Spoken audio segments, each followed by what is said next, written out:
Shalom, selamat pagi Bapak Ibu Saudara yang dikasihi Tuhan. Pada pagi hari ini berkat Tuhan akan menyertai setiap kehidupan kita saat kita bersama-sama dapat merenungkan kebenaran firman Tuhan, dan kiranya kebenaran ini dapat menjadi dasar di dalam kita melaksanakan hari yang Tuhan percayakan hari ini. Mari kita berdoa sejenak, tundukkan kepala dan kita berdoa.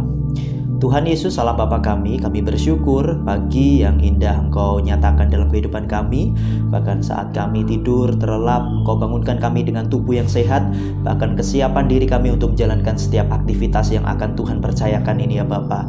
Dan kami menyerahkan sebelum kami beraktivitas, dan aktivitas ini kami serahkan ke dalam tangan kuasa-Mu. Kiranya Tuhan yang akan menyertai kami, dan Engkau yang akan memampukan kami, bahkan firman-Mu ini Tuhan dapat menjadi dasar di mana kami melakukan setiap perkara yang akan Engkau percayakan dalam kehidupan kami. Di dalam nama Yesus Kristus kami berdoa, dan sebentar kami akan mendengarkan kebenaran firman-Mu. Haleluya, amin.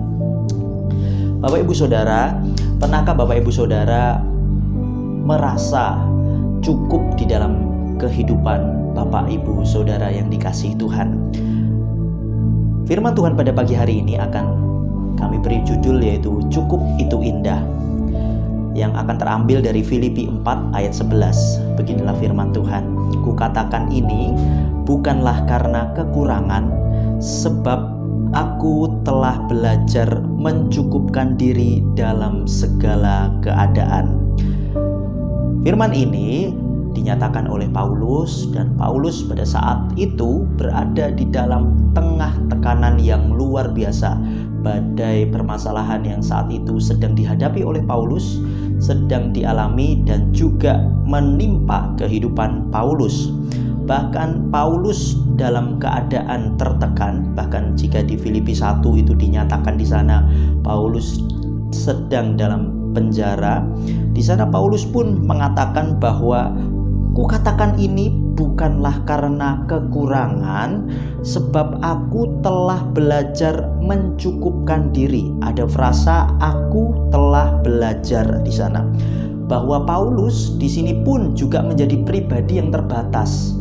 Bapak Ibu Saudara pasti tahu, Paulus sendiri pernah berada di puncak karir yang luar biasa, di mana dia akan dipromosikan untuk menjadi guru besar, dan saat itu menjadi murid dari Gamaliel. Dan kita tahu bahwa Paulus adalah kelompok Yahudi yang juga terpandang. Bahkan sedikit lagi Paulus pun juga akan menjadi sama dengan Gamaliel.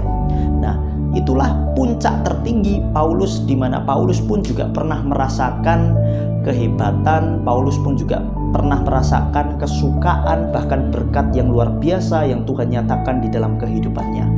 Tetapi di ayat ini ataupun di Filipi ini, Paulus mengalami sebuah perbedaan di mana 180 derajat dari kehidupannya yang dulu. Di mana dulu di Filipi 3 dia mengatakan, malahan segala sesuatu kuanggap rugi karena pengenalan akan Kristus. Jadi dia menganggap semuanya, puncak karirnya itu dia anggap rugi. Bahkan di Filipi ini dia juga mengalami tekanan yang luar biasa saat dirinya di dalam penjara. Nah, bahkan di ayat tadi kita dapat melihat bahwa sekalipun ada di puncak karir atau puncak hal yang dimana Tuhan memberkati dia dengan luar biasa, dan Paulus pun juga pernah merasakan titik tekanan yang luar biasa di dalam penjara, dia tetap belajar mencukupkan diri. Inilah yang dinamakan dengan belajar bersyukur. Pada dasarnya manusia tidak pernah merasa cukup, tetapi perlu belajar mengucap syukur untuk apa yang Tuhan berikan, dan tidak fokus kepada apa yang belum kita terima. Tidak mengeluh dan membanding-bandingkan dengan orang lain. Bahkan ini perlu Bapak Ibu garis bawahi, jangan memakai ukuran cukup atau standar cukup orang lain dalam kehidupan kita.